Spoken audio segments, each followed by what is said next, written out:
السلام علیکم۔ صبح کی نرم ہوائیں چل رہی تھی، فضا میں ہلکی خنکی تھی اور ہر طرف خاموشی کا راج تھا۔ درختوں کی پتیاں آہستہ آہستہ جھوم رہی تھی، جیسے قدرت کا نغمہ گا رہی ہوں۔ ایک چھوٹے سے گاؤں میں جہاں سب لوگ سورج کی پہلی کرنوں کے ساتھ جاگتے تھے، وہاں کی ایک لڑکی صبا روزانہ طلوع آفتاب سے پہلے ہی کھیتوں کی طرف نکل جاتی۔ اس کے ہاتھ میں ایک پرانا سا ٹوکرا ہوتا جس میں وہ تازہ کلیاں اور جنگلی پھول اکٹھے کرتی۔ وہ ہر پھول کو بہت محبت سے چنتی، جیسے وہ اس کے دل کے قریب کوئی راز ہو۔ صبا کی آنکھوں میں عجیب سی چمک تھی۔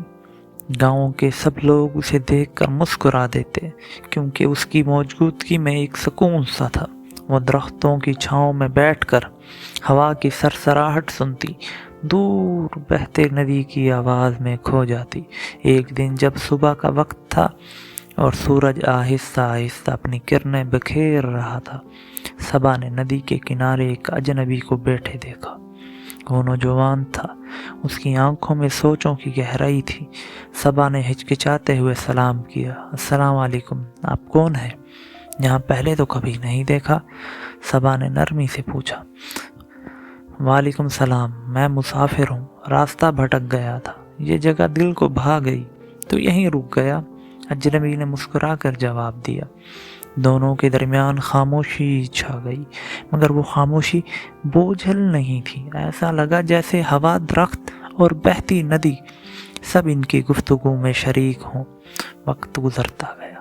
صبا اور وہ اجنبی اکثر صبح کے وقت ندی کے کنارے ملتے۔ وہ دونوں قدرت کے حسن کی باتیں کرتے، زندگی کے خواب بانٹتے۔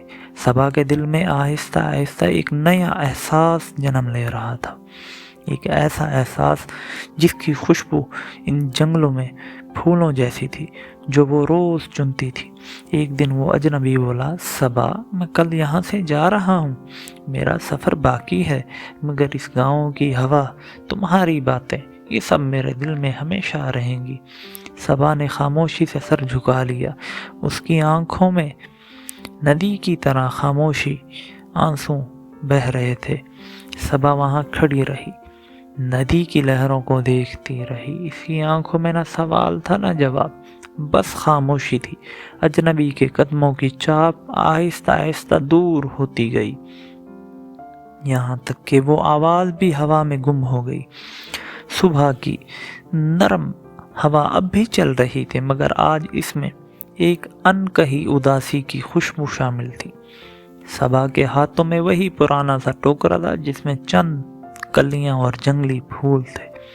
ندی کی سطح پر ہلکی لہر آئی، جیسے پانی نے بھی صبا کی خاموشی کو محسوس کر لیا ہو۔ وہیں کھڑے کھڑے صبا نے ایک پھول پانی میں بہا دیا۔ وہ پھول آہستہ آہستہ لہروں کے ساتھ بہتا چلا گیا، بالکل اس اجنبی کی طرح جو آیا، دل میں ایک کہانی چھوڑ گیا اور پھر ایک مسافر کی طرح رخصت ہو گیا۔ صبح کی نرم ہوا نے صبا کی آنکھوں سے گرتے خاموش آنسوؤں کو آہستہ آہستہ سکھا دیا، مگر دل میں پیدا ہونے والے وہ نرمی ہمیشہ کے لیے رہ گئی۔